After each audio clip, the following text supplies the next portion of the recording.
ഒരു വീട്ടിൽ കല്യാണം നടക്കുമ്പോൾ തന്നെ തൊട്ടടുത്ത വീട്ടിൽ മരണം നടക്കുന്നു. ഇളയർച്ചനാളുടെ മകൾ സൗമ്യയുടെ വിവാഹം നടക്കാനിരിക്കെ തന്നെയാണ് തൊട്ടടുത്ത വീട്ടിൽ മണിയുടെ അച്ഛൻ ചെല്ലപ്പൻ മരിക്കുന്നത്. മണിയും ഇളയർച്ചും അങ്ങോട്ടും ഇങ്ങോട്ടും വഴക്കിലാണ്. മണിക്കൊരു മകളുണ്ടായിരുന്നു, പൂർണ്ണി എന്നാണ് അവളുടെ പേര്. ഒരിക്കൽ അവൾ ഏതോ പയ്യന്റെ കൂടി ഇരുന്ന് വർത്തമാനം പറയുന്നത് കണ്ടു എന്ന് ഇളയർച്ച മണിയോട് വന്ന് പറയുന്നു. തന്റെ മകൾ അങ്ങനെയൊന്നും ചെയ്യില്ലെന്ന് പറഞ്ഞ മണിയും ഇളയർച്ചും തമ്മിൽ വഴക്കാവുന്നുണ്ട്. ഇതൊക്കെ കേൾക്കുന്ന നാട്ടുകാർ ആവട്ടെ പൂർണ്ണിക്ക് ആ പയ്യനുമായി ബന്ധമുണ്ടെന്നും അവൾ ഗർഭിണിയാണെന്ന് വരെ പറഞ്ഞു തുടങ്ങി. അങ്ങനെ സഹികെട്ട പൂർണ്ണിയാകട്ടെ വാട്ടർ ടാങ്കിന് മുകളിൽ കയറി ആത്മഹത്യ ചെയ്യുന്നു. മകൾ മരിക്കാൻ കാരണം ഇളയർച്ചാണെന്ന് മണി വിശ്വസിച്ചിരുന്നു.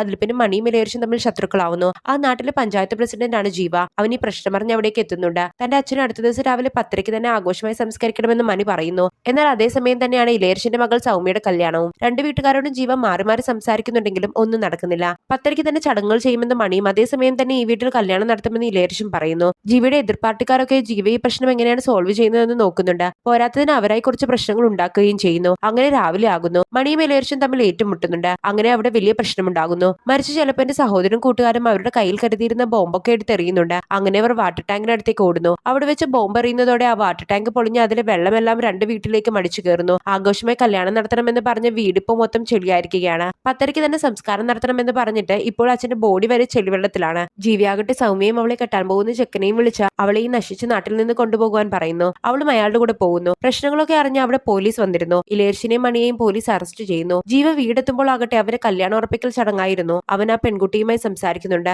വീട്ടിൽ വെച്ചാണ് കല്യാണം നടത്താൻ തീരുമാനിക്കുന്നതെന്ന് പറഞ്ഞപ്പോൾ അടുത്ത് മരിക്കാനായി കിടക്കുന്ന ആരും ഇല്ലല്ലോ എന്ന് അവൻ ചോദിക്കുന്നുണ്ട്. എന്നിട്ട് അവൻ കുളിച്ചിട്ട് വരാമെന്ന് പറഞ്ഞ് അകത്തേക്ക് പോയി പൈപ്പ് തുറക്കുമ്പോൾ വെള്ളം വരുന്നില്ല. വാട്ടർ ടാങ്ക് പൊട്ടി വീണിട്ടുണ്ടായിരുന്നല്ലോ. ഇത് കാണിച്ചുകൊണ്ട് ഈ സിനിമ അവസാനിക്കുന്നു.